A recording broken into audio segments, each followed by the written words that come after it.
मागच्या व्हिडिओमध्ये आपण बेसिक क्लास कसा असतो ते पाहिलं आणि त्याचे ॲक्सेस मॉडिफायर्स पाहिले. आणि मी म्हटलं होतं की क्लासेसचे जे सगळे मेंबर्स असतील, प्रॉपर्टीज, मेथड्स, कन्स्ट्रक्टर्स, ते वेगळ्या वेगळ्या व्हिडिओमध्ये आपण बघणार आहोत.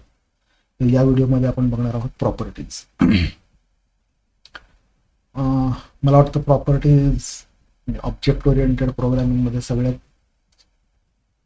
सोपा टॉपिक किंवा समजायला सगळ्यात सोपी गोष्ट जर कुठली असेल तर ती म्हणजे प्रॉपर्टीज. तर पहिल्यांदा आपण एक्झाम्पल बघू प्रॉपर. आपण मागच्या व्हिडिओमध्ये मोबाईल फोनचं बघत होतो. आता आपण समजा एखादं वेगळं ऑब्जेक्ट घेतलं, समजा शर्ट. शर्ट असं ऑब्जेक्ट घेतलं आपण, तर एखाद्या शर्टच्या काय प्रॉपर्टीज असू शकतात. तर त्याचं जे फॅब्रिक आहे शर्टचं ते कुठलं आहे, पॉलिस्टर आहे का कॉटन आहे, ती एक प्रॉपर्टी होऊ शकते. त्याच्यानंतर कलर कुठला आहे, ती एक प्रॉपर्टी होऊ शकते. त्याच्यानंतर त्याचं साईज काय आहे, ती एक प्रॉपर्टी होऊ शकते. त्याच्यानंतर तो फुल स्लीव आहे का हाफ स्लीव आहे, अशी एक प्रॉपर्टी होऊ शकते. तर मागच्या व्हिडिओमध्ये मी तुम्हाला म्हटलंच, तुम्हाला तुमच्या इमॅजिनेशननी कुठलंही ऑब्जेक्ट बघितलं की त्याच्या प्रॉपर्टीज आयडेंटिफाय करता आल्या पाहिजेत. तर आपण आता इथे फॉर्मली कुठलाही क्लास असेल तर त्याच्या प्रॉपर्टीज काय असू शकतात ते आपण इथं बघूया. इथं एक्झाम्पल द्यायचं म्हणून एक्झाम्पल क्लास डिक्लेअर केलेला आहे. आणखीन त्याच्या प्रॉपर्टीजची नावं फारशी इमॅजिनेटिव्ह नाही आहेत. प्रॉपर्टी 1, प्रॉपर्टी 2 आणि प्रॉपर्टी 3 अशी नावं दिलेली आहेत. त्याच्यामध्ये ऑब्झर्व करण्यासारखी गोष्ट म्हणजे एक ॲक्सेस मॉडिफायर इथे दिलेला आहे तो, आणि दुसरी गोष्ट म्हणजे डेटा टाईप. तर तुम्ही टाईप सांगून ती प्रॉपर्टी म्हणजे डेटा टाईप आणि प्रॉपर्टीचं नाव असं त्याचं टिपिकल सिंटॅक्स आहे. आता याच्यामध्ये जे ॲक्सेस मॉडिफायर आहेत प्रॉपर्टीसाठी ते असे आहेत. हे नीट समजून घ्या. काही गोष्टी कदाचित अगोदर क्लिअर होणार नाहीत, मी समजू शकतो, कारण जे काही पुढचे टॉपिक्स आहेत ते जे आपण कव्हर केलेले नाहीत त्याचे थोडे संदर्भ इथे येतात आणि त्यामुळे त्या गोष्टी कळत नाहीत. पण आत्ता फक्त शब्द ऐकून ठेवा आणि त्यांचे अर्थ ऐकून ठेवा. तेवढं जरी तुम्ही केलं तर आपण जेव्हा पुढचे टॉपिक डिस्कस करू त्यावेळेला त्याचे संदर्भ तुमच्या लक्षात येतील. तर पब्लिक जर ॲक्सेस मॉडिफायर वापरला किंवा मी मागच्या व्हिडिओमध्ये म्हटलं त्याप्रमाणे त्याला व्हिजिबिलिटी पण म्हणतात, की ही प्रॉपर्टी किंवा मेथड ही कुठे कुठे व्हिजिबल असू शकते ते ह्या ॲक्सेस मॉडिफायरनुसार ठरत असतं. तर पब्लिक प्रॉपर्टी जर डिक्लेअर केली तर ती ॲक्सेसिबल आहे anywhere in the code basically. Protected properties ज्या असतात त्या जर बेस क्लासमध्ये एखादी प्रॉपर्टी प्रोटेक्टेड म्हणून डिक्लेअर केली असेल तर तिच्यापासून त्या बेस क्लासपासून जे नंतर इन्स्टन्स जे इनहेरिट केलेले जे दुसरे क्लासेस असतात त्याच्यामध्ये पण ही अवेलेबल असते. तर जेव्हा आपण इनहेरिटन्स पाहू त्यावेळेला तुमच्या ते जास्त लक्ष. त्याच्यानंतर प्रायव्हेट प्रॉपर्टी जी असते ती फक्त त्या क्लासमध्येच व्हिजिबल असते, ती बाहेर कोणालाच दिसत नाही. म्हणजे इनहेरिट केलेल्या क्लासमध्ये पण ती दिसत नाही, असेंब्लीमध्ये पण दिसत नाही, कुठेच नाही, फक्त ती त्या क्लासमध्येच ॲक्सेसिबल असते. त्याच्यानंतर इंटरनल. आता इंटरनल प्रॉपर्टी जी आहे ती तिची व्हिजिबिलिटी फक्त त्या असेंब्लीमध्ये असते. आता असेंब्ली म्हणजे मी थोडक्यात सांगतो की समजा तुम्ही एखादी क्लास लायब्ररी लिहिली, त्याच्यामध्ये समजा तुम्ही 4-5 क्लास टाकलेले असतील, आणखीन त्या क्लासमध्ये जर समजा इंटरनल असं शब्द वापरला असेल तर ती प्रॉपर्टी त्या 4-5 क्लासेसमध्येच फक्त व्हिजिबल असेल. ती जी क्लास लायब्ररी आहे ती दुसऱ्या कुठल्या ॲप्लिकेशनमध्ये जेव्हा कोणी वापरायला घेईल त्या ॲप्लिकेशनमध्ये इंटरनल मार्क केलेली प्रॉपर्टी ही दिसणार नाही. असं त्याचं साधं लॉजिक आहे. पण क्लास लायब्ररीज वगैरे गोष्टी आपण जेव्हा पुढे गेल्यावरती पाहू तेव्हा तुमच्या लक्षात येतं. आणि डिफॉल्ट त्याचा जो ॲक्सेस मॉडिफायर आहे तो प्रायव्हेट, म्हणजे जर तुम्ही तर काहीच लिहिलं नाही तर त्याचा अर्थ प्रायव्हेट. म्हणजे ती प्रॉपर्टी फक्त त्या क्लासमध्येच विजिबल राहील. आता ॲक्सेस मॉडिफायर्सचं महत्त्व असं आहे की एन्कॅप्सुलेशन ज्याला म्हणता येईल किंवा हायडिंग द इम्प्लिमेंटेशन ज्याला म्हणता येईल, तशा गोष्टीसाठी ती व्हिजिबिलिटी उपयोगी पडते. ती डिपेंडिंग ऑन ती रिक्वायरमेंट काय आहे त्या वेळेची, त्याच्यावरनं ती व्हिजिबिलिटी आपल्याला ठरवायला लागते. म्हणजे आपण ठरवणार की ही प्रॉपर्टी एक्सपोज करून त्याचा दुसऱ्याला काही फायदा आहे का, असं थोडक्यात. मी नेहमी एक उदाहरण देतो, ते अगदी प्रॅक्टिकल उदाहरण आहे. म्हणजे कोडिंग करताना तुम्ही वापरणार नाही, पण कन्सेप्ट समजण्यासाठी ते लक्षात येईल. तर समजा मी ॲज अ पर्सन मी आहे आणि माझ्या खिशामध्ये माझं वॅलेट आहे आणि त्याच्यामध्ये पैसे. तर त्याच्यामध्ये किती पैसे आहेत ही माझी प्रायव्हेट प्रॉपर्टी ठरते. त्या प्रॉपर्टीला तुम्हाला ॲक्सेस नाही, असं ते एक्झाम्पल द्यायचं झालं तर. त्यामुळं कुठलीही व्यक्ती, मी जे मागे म्हटलं, कुठलीही व्यक्ती समोर आली तर तिच्या काही प्रॉपर्टीज असतील त्या पब्लिक प्रॉपर्टीज असतील आणि काही प्रॉपर्टीज असतील त्या प्रायव्हेट प्रॉपर्टीज असतील. आता म्हणजे थोडंसं ते काय म्हणतात त्याला, उदाहरण आपण ताणायचं म्हटलं तर इंटरनल म्हटलं तर आपण असं म्हणू शकतो की त्याचे जे क्लोज फ्रेंड्स आहेत किंवा फॅमिली मेंबर्स आहेत त्यांनाच ज्या गोष्टी माहिती आहेत त्या व्यक्तीविषयी त्या इंटरनल म्हणता येतील. आणखीन काही गोष्टी सगळ्यांना माहीत असण्याची शक्यता आहे त्याला पब्लिक म्हणता येईल. अशा प्रकारे तुम्ही इमॅजिन करू शकता की एक कसं प्रॉपर्टीची व्हिजिबिलिटी म्हणजे रिअल लाईफमध्ये ती कशी अप्लाय होते, असं तुम्ही व्हिज्युअलाइज करू शकता.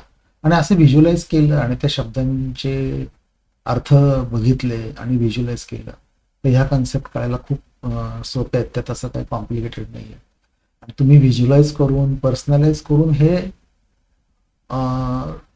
या कन्सेप्ट्स तुम्ही स्वतःला क्लिअर करून ठेवल्या तर मग तुम्हाला पाठांतर करायची गरज पडणार नाही किंवा लक्षात ठेवायची गरज पडणार नाही की कोणी विचारलं किंवा इंटरव्ह्यूच्या वेळेला किंवा परीक्षेच्या वेळेला तर या शब्दाचा जे ती कुठे व्हिजिबिलिटी तिची कशी असेल असं विचार करायची गरज पडत नाही. एकदा ती गोष्ट स्वतःला इंटरनलाइज झाली, स्वतःलाच कळेल अशा भाषेमध्ये ती आपण ट्रान्सलेट करून घेतली, स्वतःच्याच त्याच्यामध्ये समजून घेतली की मग ती पाठांतर करायची गरज पडत नाही. तर हा एक अप्रोच कायम लक्षात ठेवा की कन्सेप्ट काय आहे ती मुळापासून समजून घ्या. एकदा मुळापासून कन्सेप्ट समजली की ती नंतर वेगळी अशी लक्षात ठेवण्याची आणि पाठ करायची काही गरज पडत नाही. एनिवे, तर इथे या ज्या वरती प्रॉपर्टीज डिक्लेअर केलेल्या आहेत तर इथे खाली म्हटले त्याप्रमाणे की ह्यांना टेक्निकली प्रॉपर्टीज म्हणत नाही, यांना म्हणतात फील्ड. त्याचं कारण सांगतो मी काय ते प्रॉपर्टी आणि फील्डमध्ये फरक काय ते लक्षात घ्या म्हणजे तुम्हाला लगेच कळेल. इथे जी प्रॉपर्टी आता म्हणजे फील्ड, मी फील्ड म्हणतो, इथे हे जे फील्ड डिक्लेअर केलेलं आहे याला कोणती व्हॅल्यू सेट करायची याच्यावर आपलं काही नियंत्रण नाही आहे. आता हा इंट इथे जे डिक्लेअर केलेली ही प्रॉपर्टी 2 आहे, याला इंटची मिनिमम व्हॅल्यू आणि मॅक्झिमम व्हॅल्यू जी रेंज आहे त्या रेंजमध्ये कुठलीही व्हॅल्यू ही प्रॉपर्टी वापरणारा म्हणजे पुरवणारा डेव्हलपर ती असाइन करू शकतो, कारण ही पब्लिक प्रॉपर्टी. इन रियालिटी कसं असतं की ऑब्जेक्ट ओरिएंटेड प्रोग्रामिंग करताना या प्रॉपर्टीला कुठली व्हॅल्यू असाइन झाली पाहिजे हे सर्वसाधारणपणे डेव्हलपरनीच डिसाईड करायला पाहिजे. मी एक्झाम्पल सांगतो. फॉर एक्झाम्पल, आता समजा हा पर्सन क्लास आणि एक कल्पना करा की ही पब्लिक इंट प्रॉपर्टी ही एज आहे असं गृहीत धरा. आता समजा ही पब्लिक इंट प्रॉपर्टी जर एज असेल तर इंटिजरची व्हॅल्यू कित्येक आहे, त्यामुळे समजा कोणी याला 5000 पण असाइन करू शकतो, काही व्हॅल्यू असाइन करू शकतो किंवा निगेटिव्ह व्हॅल्यू पण असाइन करू शकतो. पण in reality age cannot be negative, मायनसमध्ये एज असू शकत नाही, आणखीन ते 5000 पण असू शकत नाही. मग याच्यावरती जर तुम्हाला नियंत्रण हवं असेल की त्या डेव्हलपरनी या प्रॉपर्टीला काय व्हॅल्यू असेल करणं अपेक्षित आहे, हे तुम्ही ठरवायचं असतं ॲज अ डेव्हलपर. आणखीन त्याच्यावरती जर नियंत्रण तुम्हाला हवं असेल तर ते नियंत्रण मिळवण्यासाठी त्याला गेटर आणि सेटर मेथड्स म्हणतात, त्या डिक्लेअर करता येतात. तर ते आपण आता पाहूया की गेटर आणि सेटर हे आत्ता इथे दिले ते शॉर्ट म्हणजे ऑटो प्रॉपर्टीज म्हणतात त्याला, आपण इथे दिले त्या अगोदर पाहून. तर इथे कसं करतात की पब्लिक स्ट्रिंग प्रॉपर्टी 1 आणि इथे कर्ली ब्रॅकेट्समध्ये गेट आणि सेट असं लिहिलेलं आहे. तर याला म्हणतात की गेटर आणि सेटर. पण हे गेट आणि सेट हे डिफॉल्ट आहे, म्हणजे ह्या मेथड आता इथे लिहिलेल्या नाही आहेत. ऑब्जेक्ट ओरिएंटेड प्रोग्रामिंगचं शास्त्र असं सांगतं की तुम्ही प्रॉपर्टी जी डिक्लेअर करता तिचं नाव वेगळं असलं पाहिजे आणि तिची जी व्हॅल्यू असते ती वेगळ्या व्हेरिएबलमध्ये स्टोअर झाली पाहिजे. तर जनरली आत्तापर्यंत डेव्हलपर काय करायचे की एक प्रायव्हेट व्हेरिएबल डिक्लेअर करायचे आणि एक कन्व्हेन्शन म्हणून त्याचं नाव अंडरस्कोर प्रॉपर्टी 1 असं ठेवायचे. आणखीन इथं ते एक प्रायव्हेट व्हेरिएबल डिक्लेअर करायचे आणि याच्या गेटर सेटर ज्या मेथड्स असतात त्याला एक व्हॅल्यू येते, ती व्हॅल्यू त्या प्रायव्हेट व्हेरिएबलला असाइन करायचे आणि गेट केलं की ती त्या प्रायव्हेट व्हेरिएबलमधली व्हॅल्यू रिटर्न करायची.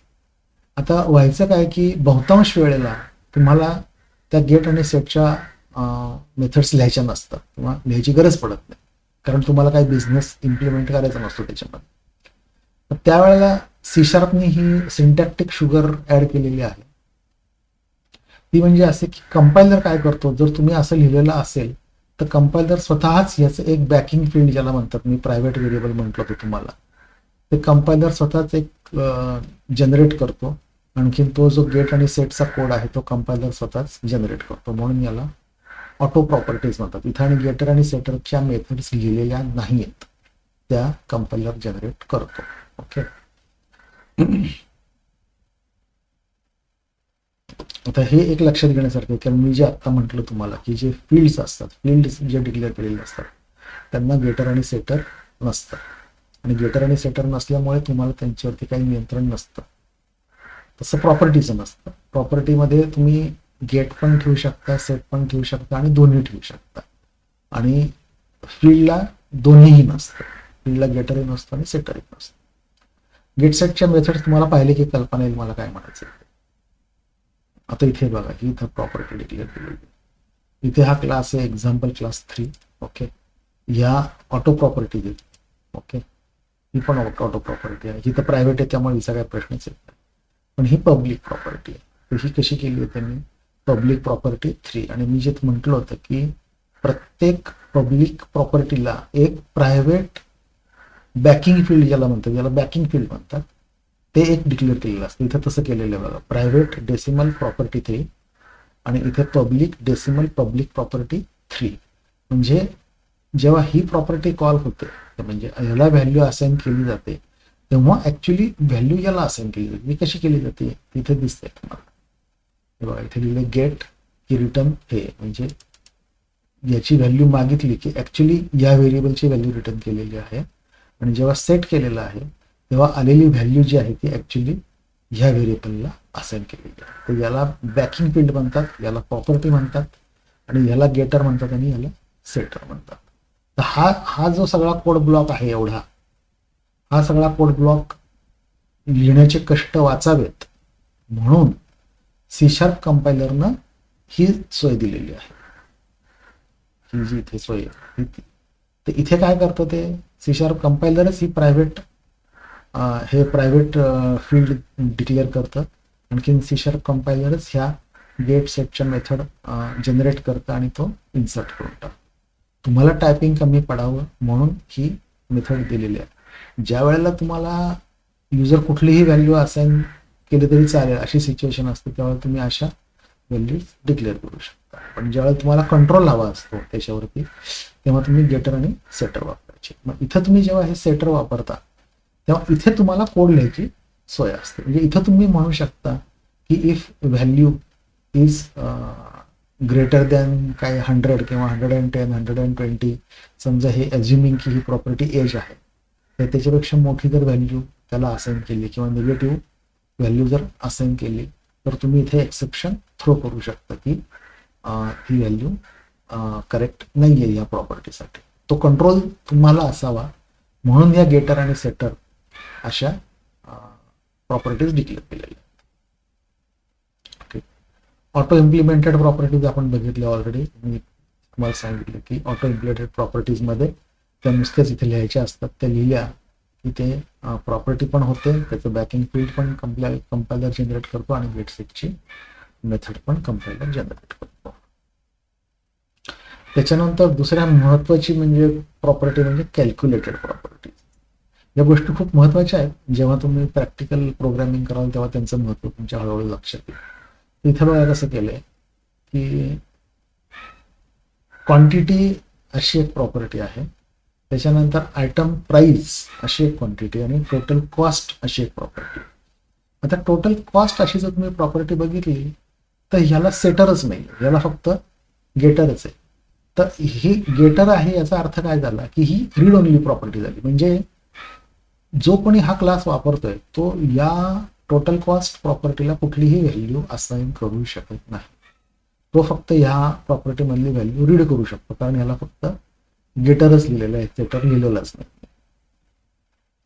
तर याच्यामध्ये कसं होतं की तुम्हाला टोटल कॉस्ट काय हवी आहे याचा जो फॉर्म्युला आहे हा तुम्हाला माहिती आहे की quantity multiplied by item price. तर तो इथं तुम्ही दिलेला आहे, इथं return quantity multiplied by item price असं केलेलं आहे. ओके. तर याचा फायदा काय होतो की कुठल्याही क्लासमध्ये जे कुठलं कॅल्क्युलेशन असेल ते आयडियली तुम्ही अशा गेटर प्रॉपर्टीमध्येच इम्प्लिमेंट करायला पाहिजे. हा कोड बाहेर क्लासच्या बाहेर लिहिता कामा नये. टोटल कॉस्ट ही ह्या समजा हे आयटम ऑर्डर आयटम असा जर हा क्लास असेल तर ही त्याची प्रॉपर्टी ठरते. त्याचं कारण आहे प्रत्येक वेळेला आपल्याला असं वाटतं की हे कॅल्क्युलेशन आपण इथे एकदाच करणार आहोत, परत आपण ते कॅल्क्युलेशन कुठेच करणार नाही. इन रियालिटी तसं नसतं. इन रियालिटी काय होतं, इनव्हॉइस प्रिंट करताना तुम्हाला परत ही व्हॅल्यू लागते. त्याच्यानंतर वीकली, मंथली, इयरली रिपोर्ट्स तुम्हाला काढायचे असतील तर त्याची व्हॅल्यू तुम्हाला लागते. त्याच्यानंतर हाच क्लास वापरून तुम्हाला समजा फायनान्शियल अकाउंटिंगमध्ये काही एंट्री करायची असेल तर तुम्हाला परत हाच क्लास लागतो आणि हीच व्हॅल्यू लागते. अशी जी कॅल्क्युलेशन्स असतात ही जर तुम्ही कोडमध्ये बाहेर केलीत तर ती कॅल्क्युलेशन्स तुमच्या सर्व कोडमध्ये स्कॅटर्ड राहतात. ओके. होतं काय की उद्या कुठल्याही कारणाने, आता ही केस सोडून द्या, पण इतर अनेक गुंतागुंतीचे कॅल्क्युलेशन्स असू शकतात. त्यातला जर फॉर्म्युला काही चेंज झाला किंवा कस्टमरने सांगितलं की नाही आम्हाला सर्व ऑर्डर्सवरती 1 वर्षासाठी सर्व ऑर्डर्सवरती 5% डिस्काउंट द्यायचा आहे असं समजा कस्टमरने आपल्याला सांगितलं, तर असे चेंजेस जेव्हा कोडमध्ये येतात तेव्हा ते करणं सोपं जावं म्हणून त्याचं इम्प्लिमेंटेशन हे एकाच ठिकाणी असणं फायद्याचं असतं.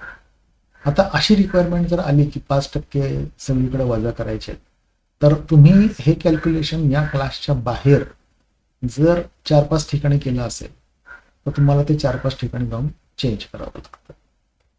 बरं, कुठल्याही ऑर्गनायझेशनमध्ये किंवा तुम्ही ज्या प्रोजेक्टमध्ये काम करताय त्याच्यामध्ये तुम्ही एकटेच कंटिन्युअस त्या प्रोजेक्टवरती असाल तर तुम्हाला माहिती असतं की तुम्ही किती 3-4 ठिकाणी ते कॅल्क्युलेशन केलं आणि तुम्ही ते चेंज करू शकता.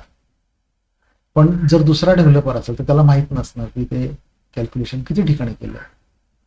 तर त्याच्यामुळं ते मेंटेनेबिलिटी ज्याला म्हणतात ऑफ प्रोजेक्टची किंवा त्या प्रॉडक्टची ती कमी होते. तर ती मेंटेनेबिलिटी, स्टॅबिलिटी जर तुम्हाला मेंटेन करायची असेल तर तुमचा सर्व कॅल्क्युलेशनचा कोड हा अख्ख्या ॲप्लिकेशनमध्ये हा एकाच ठिकाणी असणं आवश्यक असतं.